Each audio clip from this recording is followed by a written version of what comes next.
you guys up in Toronto, you know what it is with basketball heartbreak, but you got nothing to complain about. You've done so good. I got no sympathy for you guys. No. The Knicks, we've been starving for 45 years now.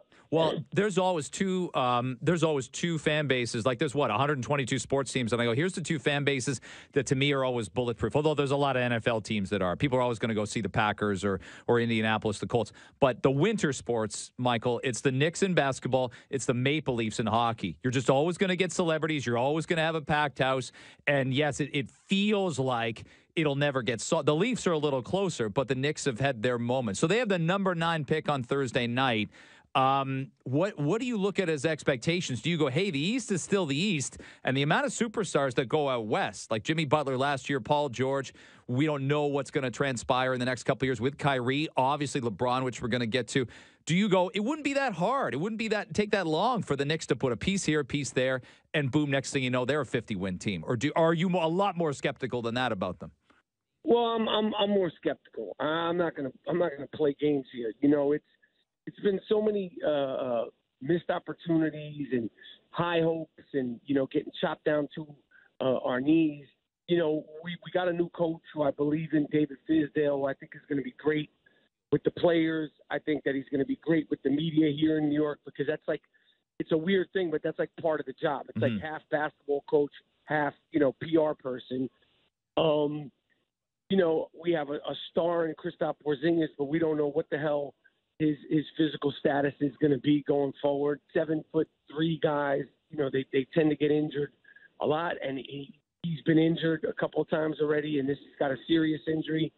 So they talk about all these free agents, the LeBrons, the Kawhis, and the Paul George, and the DeMars, and all these guys, moving around, and never mention of New York City. So it ain't going to happen quick, but I do believe that we're going to rebuild via David Fizdale. I don't have the answers. I don't know who the pieces are going to be, but I'm continue to hope and pray, because we've been through a lot, man. Yeah, Michael Rapaport, our guest. It sucks. We've been through a lot. It's tough being a Knicks fan. I know. I got you one playoff round win since 2001, since the Van Gundy years.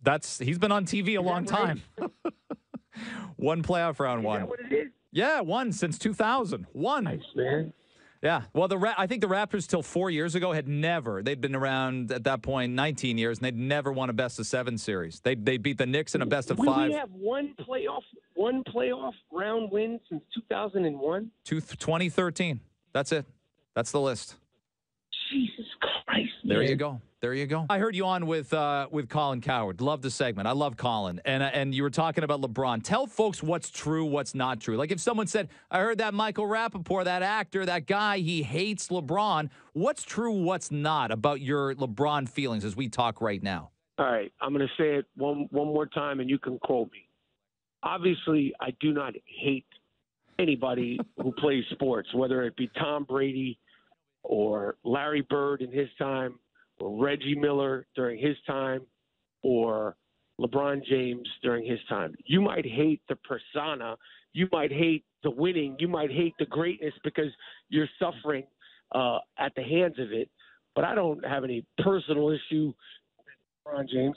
But like the guys I mentioned, Tom Brady, you think I root for this guy? Of course he's the greatest quarterback of all time. I could acknowledge his greatness just like I acknowledge LeBron James' greatness. But he's not on my team. I don't like all the stuff that comes with LeBron James. I don't like the cast after getting swept in 4 games. I didn't like the big 3 going down to Miami. I didn't like the going back to Cleveland. I don't like any of the crap. But I could sit here and tell you that he's the best player in the league by long. That doesn't mean I have to root for him. I didn't root for Michael Jordan. You know what I mean? But, like, for some reason, everybody thinks you have to sit here and kiss LeBron James' ass and, cheer for everything he does. Why should I?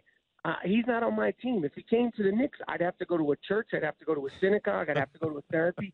I'd have to wash away my own personal feelings and history. But at the end of the day, it's like, I like Golden State better. I'm glad they kicked their ass. I was rooting for the Raptors to beat them. Obviously, we don't want to, go down a rabbit hole and cause depression to the listeners. Yeah. I was there with you guys. You think the people of Toronto like LeBron James? Hell no. You think Raptors fans sit there and like bow at LeBron James? No, he's a nightmare.